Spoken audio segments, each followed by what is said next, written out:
for best story translated into Catalan.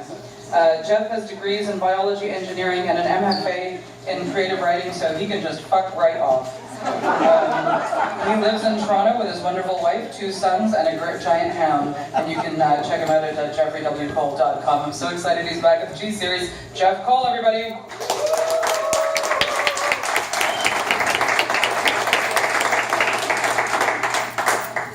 So I'll admit that award is pretty obscure, but the other nominee was Neil Gaiman.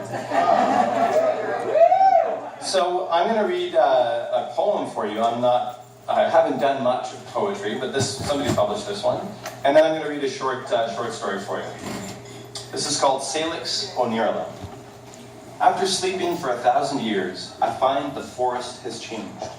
The trees that congregate at my pod have devoured all trace of the old road. We set out, my faithful hound and I. He seems to remember the way. I blaze the bark of an aged oak, and logic circuits fleck the cambium. I kick over a leaf, and each stoma is a watching lens. I cannot feel the wind that stirs the boughs. Is that laughter, weeping, verse? In my youth, we tamed the forests, gated the paths, and fenced the perimeter. When children ran away from home, we simply closed the gates, sent low-flying airplanes with loudspeakers attached to their fuselages. Come home or stay, we don't care. In the springtime, we would open the gates and find small bones gathered beneath the oldest trees, crocuses growing in mev-snod orbits. Now, the trees occlude the sky. My faithful hound leads me to the twins, and ash shakes his gnarled limbs at the sky. Willow bows in worship. Germinate with us. Watch the constellations change. I say, come home, and I take my hatchet to his trunk. The wound bleeds a viscous, sweet fluid. The sap rusts my hatchet blade and turns it to dust in my hands. The sap convinces the hatchet's hickory handle to put out roots and sprout new green buds. All is forgiven. All is all. The dog is old now, the flesh thin over twig skeleton. He cries when I tell him to lead us home. So we navigate by long-heeled blazes past the ruins of root-twisted gates and the bones of the cities. I climb back into the pod to sleep for another 1,000 years. The forest has changed, but not enough.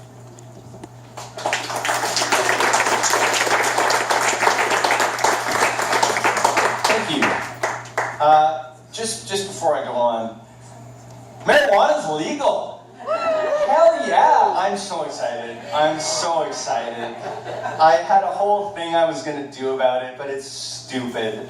So I'm just going to read you a story instead. But I'm really excited. If anyone wants to get high later, I'm going to go right out after the next song and get high. So if anyone wants to get high with me, fuck yeah, let's get high, right? So this is a short story that it's a pretty new one. There's still a lot of scratches on it. I'm just going to go for it. Observer effect. Help is a billion years away when the wave closes in on Okana. I aim all my cameras at the spot she disappears. She should have deployed her airbags by now, should have surfaced in a white protective ball of Kevlar reinforced polymer. But there's only an avalanche of whitewash. The wave towers above me, a mountain falling. Travel back.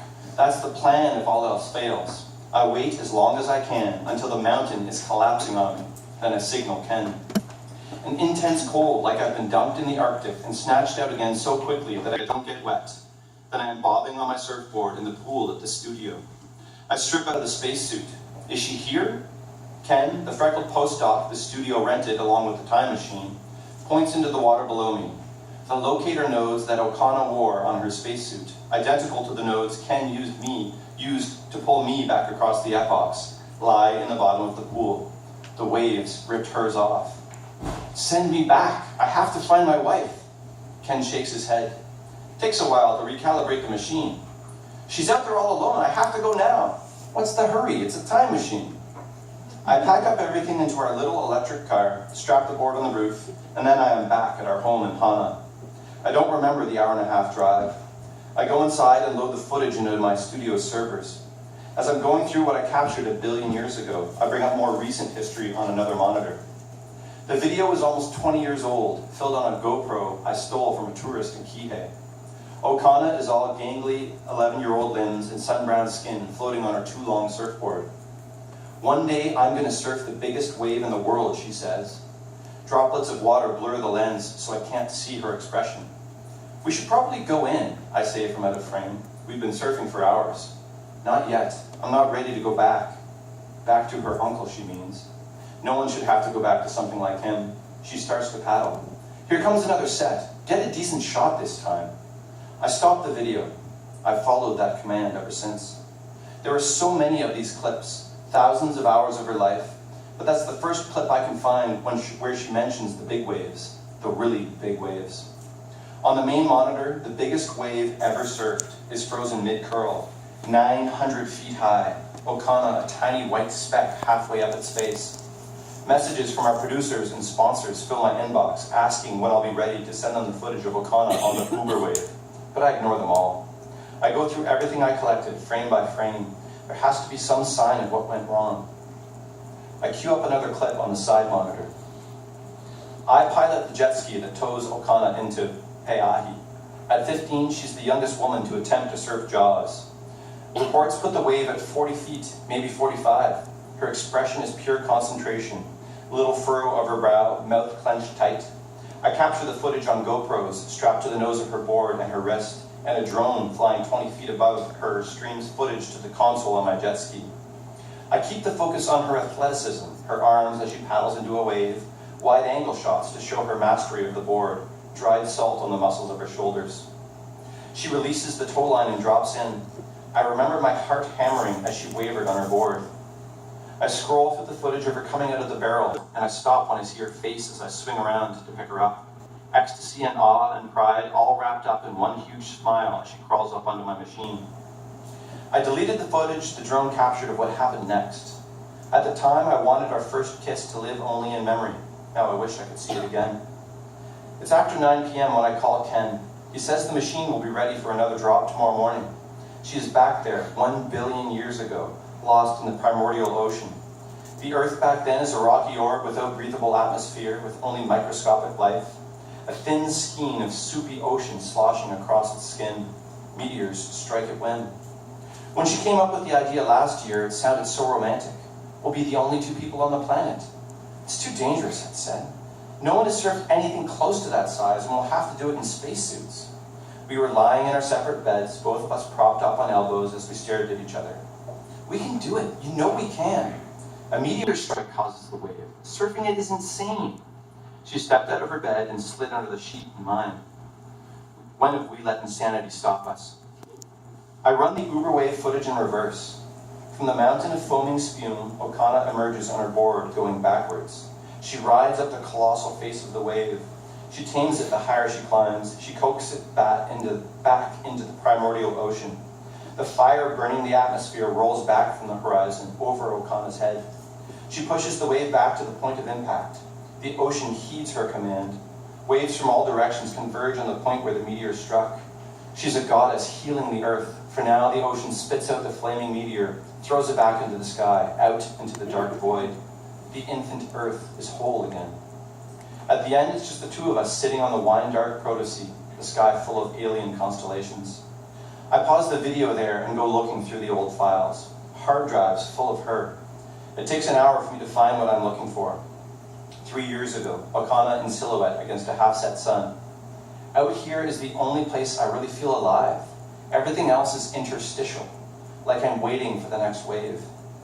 Years before, I learned not to interrupt these moments. Surfers think they are philosophers, a conviction that comes from years of having one's head held underwater.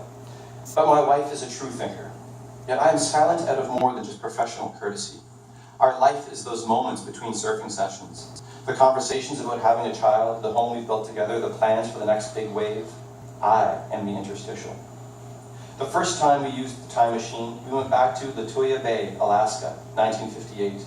I queue up the footage and tell myself I will go to bed after I watch it. The rock slide occurred in the middle of the night, so my drones are equipped with infrared cameras. Had we tried to use lights, Ken told me, we would never have been allowed to travel back here, not by him, but by history itself. The machine wouldn't have been able to send us there. The witnesses who survived the Latoya Bay tsunami did not describe lights on the face of the wave, so we can't use lights. When humans perform some delicate scientific experiments, Ken said, the act of observation affects the outcome. It's called the observer effect. But history protects itself from even that. When we travel through time, we have no effect. Our boards cut through the water, but the ripples we make are devoured by the vast wave of history and make no difference to the future or past. I'm on a board that is a prototype of what we will use for the meteor strike. Retractable turbines so we can get up on the wave, avalanche airbags strapped to our wetsuits in case we get swallowed. We don't have to do this, I tell O'Connor in footage that is never aired. This is what we were born to do. A deafening crash echoes across the bay as half the mountain gives way. I speed up the video by a factor of 10. The wave rushes across the bay, picks us up, tosses us around like toys. I follow when she starts to surf, stay close to get the best angle. We surf right over the La Chasse spit and out into the Gulf. Here I slow it down. O'Connor is on my board. We're peeling the wetsuits off each other. The Gulf is frigid, but we are warm as we make love in the churning darkness. I told her the cameras were off. After we lie shivering on my board, O'Connor on top of me. We should get Ken to bring us home, I said. There must be something bigger than this. This was the biggest wave in history, before man. The meteor that killed the dinosaurs landed in the ocean, right? Or even bigger ones before that. The wave she dreamed of hangs mid-collapse on the monitor. The whitewash where O'Connor disappeared fills the screen, but it's not the whitewash I'm looking at. I don't know how I didn't see it before. In the dark, tumbling water behind the whitewash, there's a hint of a shape below the surface. A person on a surfboard, the board pointed toward the wave. The wave didn't strip the nodes off. O'Connor pulled them off. The sun is rising above the Pacific. I've forgotten to sleep. I call Ken as I get on the road. I need to stop her from going. Maybe I can go back to that day when she first said she wanted to surf big waves and talk her out of it. Or further back, to the flash flood that swept her parents' car away. I could call the children's services of the era and tell them about her uncle. I think she wanted this. I think she wanted to be alone. I have to stop her. We went over this, Ken says. The machine only lets us observe history, not participate. But it let her stay back there. She is inconsequential back then. There is no history to disrupt. That's why she was allowed to stay. His words run through my head as I drive to the studio. Ken sends me back. Ice-cold immersion, and then I'm standing on my board, sitting on my board in the primordial sea. The sky glows red, the sea sloshes, peaks 20 feet high roll past, but they don't break. No one could surf these. I send out my drones, and in minutes they found her. Not long after, the thrusters on my board push me to her. She is hunched over her board. Her labored breathing rasps over the radio. She barely moves as I arrive beside her. Had to come record the ending, didn't you? I didn't bring cameras, I say. I screw one of the spare oxygen canisters into her suit. Her breathing improves. I hand her the mesh bag with the locator notes. Put them on, please. We can still go back. She doesn't take the bag. Light from the still burning atmosphere shines through her visor onto the face I've watched for so long. The next one will be bigger. Another wave lifts us. From that height, I spot a dark wall of water that hides the horizon. There will always be another wave, I say. When will it be enough? She starts her thrusters and steers towards the wave. I'll let you know. I push my thrusters to catch up, my mind churning as quickly as the propellers. She might live for the waves, but I've been living behind the camera, watching. She's always been my subject first, my partner second. This isn't the biggest. She doesn't look back. This is the biggest impact after the oceans formed. Before the oceans, the impact that made the moon. It turned the whole surface of the earth into a sea of lava. It will take years to develop the tech we need for the ride, maybe decades. Interstitial time. Time enough for both of us to learn new roles. Think of it. Surfing molten rock. You and me. She sits on her board and considers me for a moment. I hand her the locator nodes. This time she takes them, then points toward the nearing horizon. We catch this wave, then call Ken. I gesture toward the wave and say, all yours. Old habits. No, she says. You go first this time. I want to see what you've got.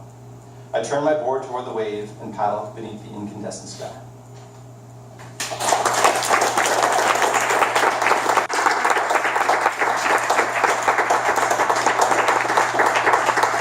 Geoffrey Cole, everyone. Give him another hand. also has books for sale, so you can get them at the table over there. And again, before we go to break, we're going to